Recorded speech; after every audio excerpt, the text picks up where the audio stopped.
I've been in farming my whole life. I'm a sixth-generation farmer and I grew up on a farm.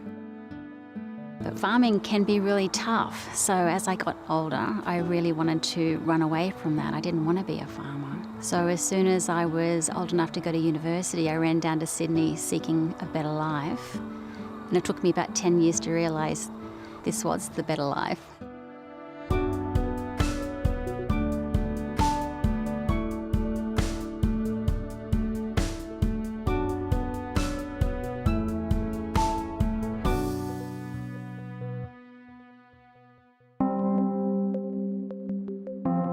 What the world knows as tea tree oil is the essential oil that's produced by the steam distillation of the native Australian species called Melaleuca alternifolia.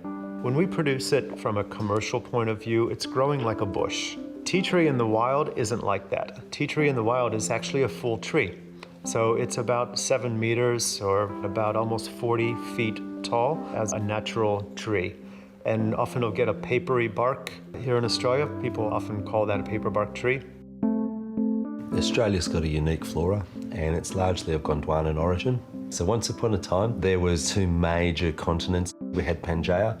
Pangaea broke into Laurasia, which is North America and Europe and Asia connected, and Gondwana land, which was the supercontinent that combined Antarctica, Australia, Africa, South America.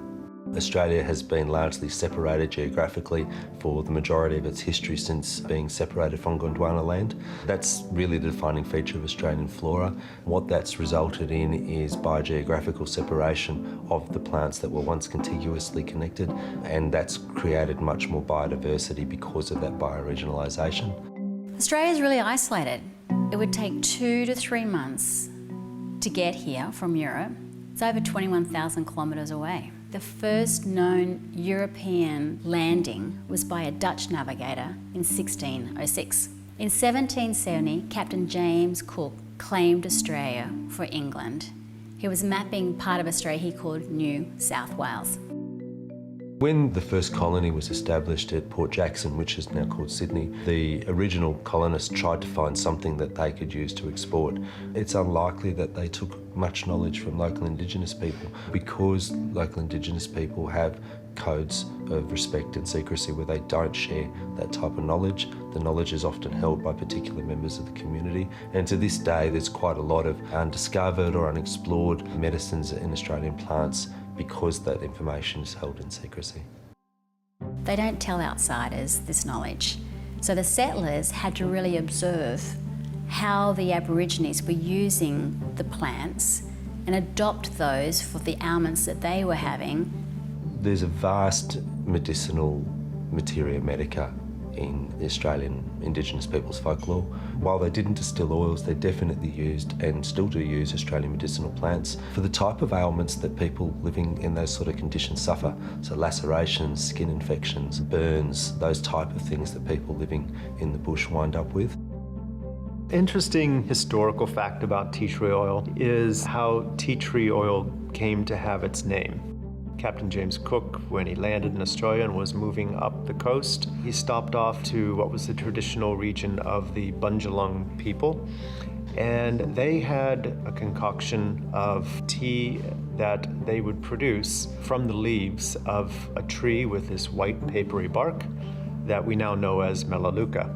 They were able to produce a tea from that, and that was used for sore throats or for other ailments. Eventually, as the settlers started seeing those remedies and those plants working, they put a lot more energy and time and focus into researching how those plants were working. What they were interested in back then more than anything was, how do you produce tea tree oil? Back before 86, 87, almost all of the tea tree oil that was being produced was from wild trees. So you go into the wilds of the Bunga Walban and you find a tree and you cut the branches off it and you steam distill it, you collect the oil and you hope it's the right oil. Very often it wasn't the oil that you were looking for. In the late 1800s, the Sydney Museum supported programs for research into botanical resources from Australian native plants. There's a few heroes of Australian essential oils that were involved in that research early on, but in particular Arthur Penfold. The modern discovery of tea tree was in the late 1800s. It was identified as having some interesting properties.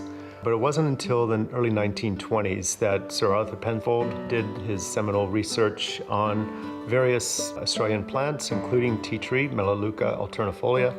Penfold and his colleagues worked extensively documenting Australian native oils, and amongst those identified oils like tea tree oil as having quite a high capacity for commercialisation. He discovered that tea tree really works. It's a really good natural therapeutic oil.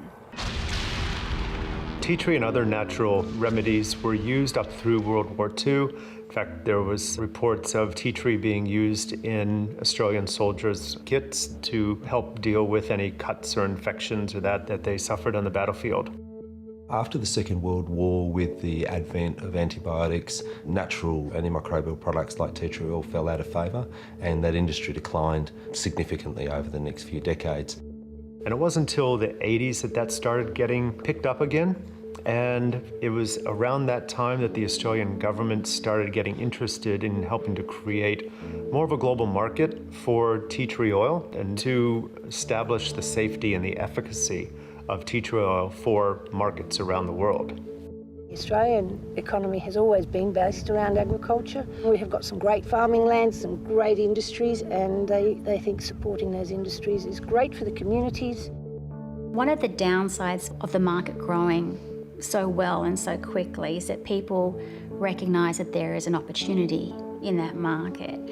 And unfortunately, there are some unscrupulous people who come into the market and they adulterate the essential oils. So they take a perfectly good essential oil and then they will add adulterants to it to thin it out and to make a larger volume, and therefore they can sell more. Or they can create an oil synthetically. What was happening is, of course, people were thinking, oh, chuck a bit of eucalyptus in there. Nobody's going to know the difference. So this adulteration's been going on forever, at the farm level as well back then. A lot of people jumped on a bandwagon to put tea tree in the ground, and there wasn't a lot of communication about organising how much was being produced, pricing, and so people started undercutting each other to the point that gate prices became much lower than actual production costs, and a lot of people then just gave up on the product. Those plantations were not economically viable, and it caused the market to collapse. Too much supply, not enough demand at that point in time. My wife's family's been involved in farming for 6 generations now in Australia. I'm from the United States, but I married into an Aussie farming family, and it's gotten in my blood. We've had a massive amount of support and assistance in the market because of us having been in the industry for so long. When we wanted to establish our farm, we went to the Australian Tea Tree Industry Association, ADIA. I don't know of any other essential oil besides tea tree oil that has an organisation supporting it like the Australian Tea Tree Industry Association. The main purpose of the Tea Tree Association is to help coordinate a number of growers. We've got about 140 growers that produce tea tree oil. On their own, they're vulnerable. If they act as a group and they act together, we can do better things. The farming community in Australia try and produce the best product they possibly can. They put a lot of time and a lot of effort into it, and they're really genuinely proud of what they're doing. And there's a cost involved in that. If somebody is selling material, adulterated material, or even real material at below the cost of production, the farmer's not going to make a living. When companies adulterate tea tree oil, that threatens not only the tea tree oil that grower has produced, but it threatens the industry as a whole. It's people cheating. And it's been done for decades. We know it's been done for decades, and it's not just for tea tree oil. But our industry's been pushing back for the last 10 years, really pushing back. Our farm is very close to the town of Lismore. There they've established a university called Southern Cross University, which has a world-renowned analytical laboratory for essential oils testing. One of the things that ADIA does is to go out to retail shelves around the world, purchase tea tree oil samples that are available at the retail level, and have them tested back at Southern Cross University labs.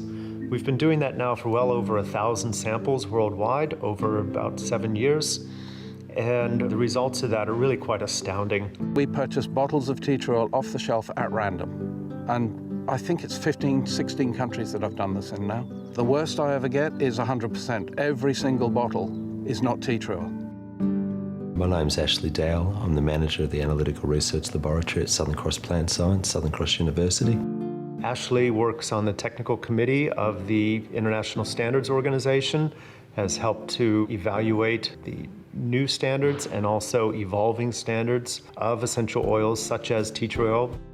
Standardisation of essential oils is extremely important for allowing open trade of these products. It's very easy for a buyer in another country to believe that what they have is representative of the entire range of chemotypes that occur, and that can be a problem because while the chemotype might be great, it might not be great to produce, and it may not necessarily be the best product that's out there. There's often quite a range. So looking at purity and purity establishment is also important for consumers, from just knowing and being able to rely upon the consistency of that product that you buy.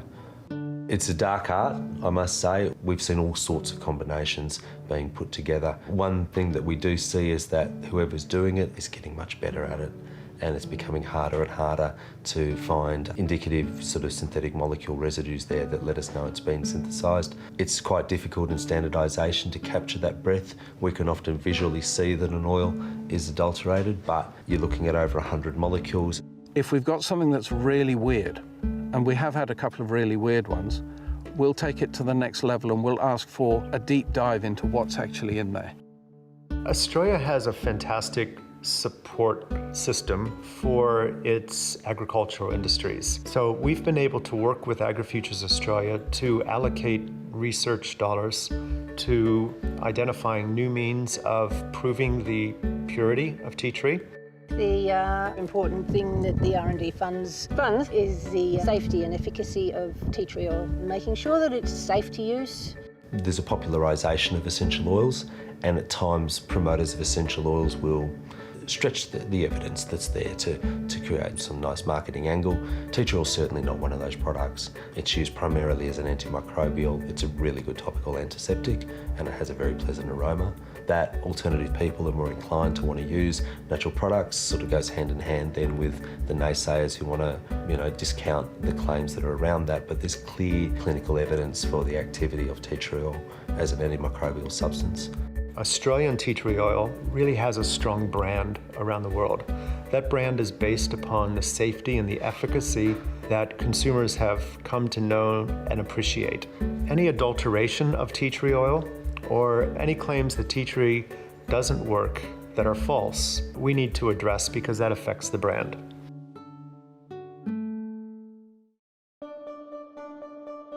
My parents started their tea tree farm in 1997. I was very proud of them to do that because it was a very gutsy move for them, and although they'd always been in farming, they had not been in tea tree farming before. So it was a big deal when they decided to start their farm. My name is Robert Seckham. And I'm Elaine Seckham. When I met Rob, their family was all farming. His uncles, everybody, all the men throughout his family had all farmed. Dad's always been a farmer, as has his family. So it's been a state of just being. Well, it's what do you find as a bit of recreation, really, sort of. I know some people play sports, some people do things, and sort of farming is sort of part of that, and it just keeps your mind occupied and just something to do, really, and be creative about something. Seckham's a very proud family, very proud of who they are, and they always were very, very hard-working people. Worked the land, loved the land. My grandmother was really interested in our heritage, and so she has written a couple of books about the farming heritage going back into England. We come from the Devon area. We have a certificate presented to Mr. W.R. Seckham from the Heritage Farm Devon County Show, who successfully established his claim that his family has continuously farmed the same land in Devon for the longest period, dating from 1320 to 1975. To quote the Farmers Weekly, the Seckhams rarely think about the long, long line of Seckhams who have gone before them. They have lived quietly farming their land and minding their business. it just gives you satisfaction what you do, and I'm sorry, I just can't explain it. It's just achievement. Well, it might be much, but it's a fair bit. Just in your blood, it's just what you do. I know what you're saying, it's hard to explain, it's just what you do. Deanne's parents got involved in the industry as long-time multi-generational farming family, and they planted their farm out in Tea Tree in about 1996. We had been into dairy cattle and the dairy industry collapsed. So we had to do external jobs, and we had jobs in town and did that for a number of years while the kids were at school. That was at the time then Robert decided that Tea Tree would be a good thing to do. That way we were able to move back to farming. Everything was so new back then, and there was relatively little known from a farm perspective. So they took a big risk in doing what they did.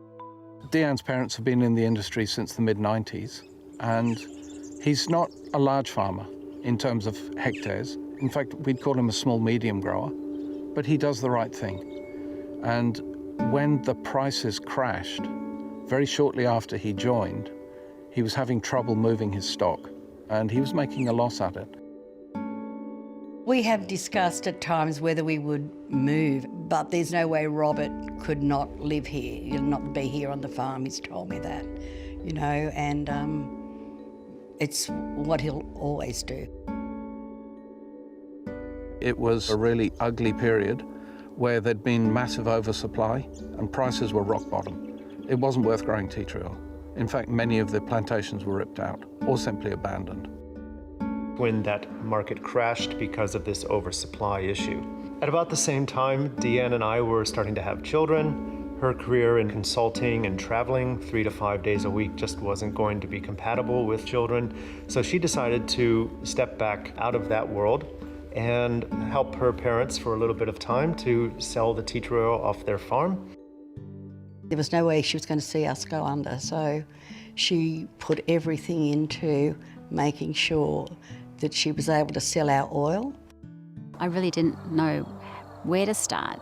And if you think 18 years ago, I mean, sure, we had the internet, but it just wasn't the powerhouse of information. So then I would literally go out into shops and find out who was putting tea tree into their products, and then started doing my research, getting names, ringing the switchboard, finding out who was in purchasing. A lot of cold calling for those first couple of years, just trying to find the right person. That got her interested in working with some of these leaders in the natural health products around the world. And she loved that industry. She loved working with these people who were really passionate about doing something good for the world and something good for their customers. That perhaps was a little different from some of her previous life. You really had to find that right market. Who were those people who wanted the long-term relationship, who valued quality of oil, and that traceability was important to them. Back to the roots, back to the farm was key to who they were. So I did find those people. It took a long time. Probably had about 5 years of cold calling while I worked out who was who in the industry, developed the relationships. And I still have all of those customers today, and that's 18 years later. It's big what she did, what she went through for us. You're going to get upset and I'm going to get upset. She has done so much. We wouldn't be where we are today without having Deanne done what she's done. And that just goes to show the love of family, really, because Deanne wouldn't have done that, I don't believe, if it hadn't been purely to help us. Farmers growing tea tree to produce the best quality tea tree from which we get the oil. Spend their lives day in, day out, early mornings, late nights, worrying about the frost that's going to come when the temperatures get low, or floods, or the drought. And they've relied upon that brand reputation of tea tree oil around the world to help to move their product. They have children. They have school fees. They have a life to lead. They need to make a margin. They need to make a reasonable margin so that they can live. They're good people. They foster the land. They look after what's going on in this world for the next generation, for all generations thereafter. You get these unscrupulous people coming in and undercutting their livelihood, their income. It's unacceptable to me. It's what makes me probably the most angry. We love the farm, we love having it, we love every single part of that process. Has just been such a great journey. You know, if all this went away tomorrow, I think what I would miss is actually getting out and getting the dirt in my fingers and working with the guys out in the paddock to see what's going on with the trees and being out in nature. I'd miss helping people. I'd miss looking out to the trees and knowing that those little trees are growing and they're producing oil and they're going to be going off to be bottled up or put into some product and going out to help people in a natural way.